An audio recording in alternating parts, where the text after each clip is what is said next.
What's up, gamers? This is another Godforge video, and today is a special one. We've got some exclusive information about Sun Wukong, who will be in Godforge. Now, if you don't know who he is, we're going to go over some lore just for a little bit. Then we're going to go into what he looks like in game, some of the in-game information about him, and his animations, and of course, his abilities. And trust me, you're going to want to stick around for that because his abilities are pretty awesome. So, without further ado, let's go.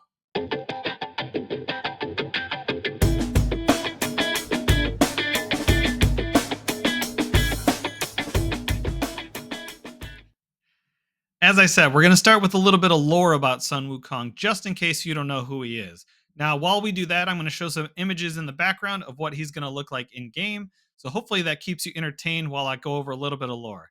Now, I'm not going to go over a lot, just to give you a taste, because one, there's a lot of stuff out there on the internet already, but two, because Godforge is going to have their own lore for him. So once we get that information, we'll do a much deeper dive into that if you're interested. But Sun Wukong is also known as the Monkey King. Now, he's one of the most prominent mythological figures in Chinese culture, and they say he was born from a rock. He's the master of martial arts, powerful, but also rebellious. Now, he gained shape shifting abilities along with immortality and the ability to create clones of himself, which actually you might see in some of his abilities later in this video. He wields a magical staff, but he also represents independence, bravery, and the struggle for self perfection. Now, you may have seen him in things before, most likely the Journey to the West novel and then TV series. There was also an adaptation of him in Dragon Ball. Also, more recently, he may be in another Hero Collector or two, but most recently, he was the star of the video game Black Myth Wukong. So that's a little bit of history about him. Before we go any further, I do want to say, in true Fateless fashion, they're giving a lot of this information to us way ahead of when most companies probably would. So there is a quick disclaimer that the hero roster lighting is not done, and there are still some tweaks to be done to the animations. But with that said, now let's get into some of his in-game information. So he is a legendary hero, of course. He will be a part of the Tai'an realm. He is a slayer in the cunning affinity, so green, and he will align himself with chaos. Now, one of the other major things I want to show you before I get to the abilities is his speed bonus. He is speed plus 24% in all battles, which at this point in the game is a huge, massive bonus. On to the main event, his abilities. So I'm going to read you each ability, and while I'm doing that, you can see the actual animations for it in the background, and then we will go to the next one. So first, his basic ability is he attacks one enemy with a damage multiplier of 310% attack, then increases this hero's divinity by 5%. If joining an attack, increase divinity by an additional 5%. Also, mirror one random buff from the target.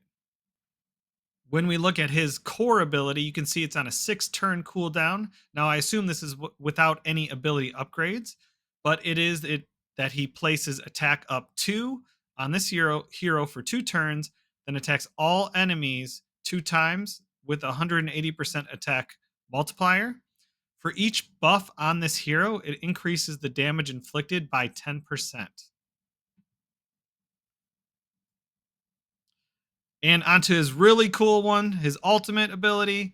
Now, this has a 1200 divinity cost, starting out with 100, but he attacks at 72% of attack percent 8 times at random. Each hit has a 35% chance to heal this hero for 8% of the damage inflicted and decreases the target's turn meter by 8%.